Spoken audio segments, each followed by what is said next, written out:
راستوں کے حقوق، ہمارے جو نوکر غلام ہیں ان کے حقوق، یہ میں چاہتا ہوں کہ آخر میں آپ ان پر بھی روشنی ڈال دیں کہ یہ جو راستے ہوتے ہیں ہم اپنے راستوں کو خراب کر دیتے ہیں۔ یہ انوائرمنٹ کی بات کرتے ہیں، یہ ابھی ایک بڑا موضوع آ رہا ہے دنیا بھر میں کلائمیٹ چینج کے حوالے سے۔ کیا ہم کلائمیٹ چینج پر کوئی گفتگو کر رہے ہیں؟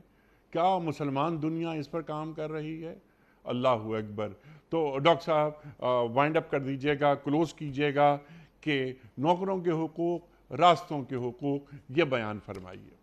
دیکھیں، معاشرے کے اندر جب انسان رہتے ہیں تو ہر وہ چیز جو دوسرے انسان کے لیے تکلیف دہ ہے اس سے سبحان شریعت نے اللہ، منع کیا سبحان ہے۔ اللہ، واہ واہ لہٰذا واہ واہ۔ راستے کے اندر جب کسی کو تکلیف ہوتی ہے تو نبی پاک صلی اللہ علیہ وسلم نے راستوں پر بیٹھنے سے لوگوں کو منع فرما دیا، اور نبی پاک صلی اللہ علیہ وسلم نے جب فرمایا کہ راستے کے اوپر کوئی نہ بیٹھے تو صحابہ کرام نے پوچھا اللہ کے رسول صلی اللہ علیہ وسلم ہمیں بیٹھنا پڑتا ہے، اگر ہم راستوں کے اوپر بیٹھیں تو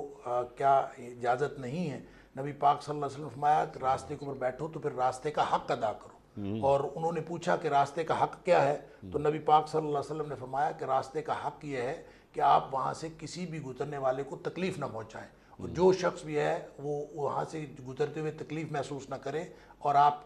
راستے کے اندر کسی کے لیے رکاوٹ نہ بنے۔ اور جو یعنی نبی پاک صلی اللہ علیہ وسلم نے یہ بات بھی ارشاد فرمائی کہ جو ایمان کے حصوں میں سے، ایمان کے درجوں میں سے ایک درجہ یہ ہے کہ اماطۃ الاذی عن الطریق، کہ راستے میں سے تکلیف دہ چیز ہٹانا یہ ایمان کی علامت ہے۔ اس کا مطلب یہ ہے کہ جو چیز راستے کے اندر رکاوٹ بنتی ہے یہ اس کے الٹ ہوگا، اور مفہوم مخالف یہ ہے کہ کوئی شخص اگر راستے کے اندر کوئی ایسی چیز رکھتا ہے جو لوگوں کے لیے رکاوٹ بنتی ہے یا کسی بھی طرح لوگوں کے لیے رکاوٹ بنتا ہے تو وہ گویا کفر کی علامت ہے، کیونکہ ایمان کی علامت لوگوں کے لیے راستے سے چیز ہٹانا ہے، تو چیز راستے میں رکاوٹ والی رکھنا یہ کفر کی علامت ہوگا۔ تو اللہ تعالیٰ اس معاف کرے، آج کل تو میرا خیال ہے کہ کوئی شخص بھی اس بات کا احساس نہیں کرتا کہ راستوں کے اندر جو ہے وہ لوگوں کو تکلیف دی جاتی ہے، اور لوگوں کے لیے تکلیف پیدا کرنے کے لیے مختلف قسم کے جو احتجاج کیا جاتا ہے وہ بھی راستے میں کیا جاتا ہے، لوگ اپنے فنکشنز وغیرہ کرنے کے لیے راستے بند کر لیتے ہیں، اور ہر طرح سے لوگوں کو تکلیف پہنچانے کی تکلیف پہنچاتے ہیں، اور قطعاً اس کا احساس نہیں کرتے کہ لوگ جو ہیں ہماری وجہ سے مشکلات کا شکار ہو رہے ہیں۔ تو یہ سارے حقوق اللہ کریم نے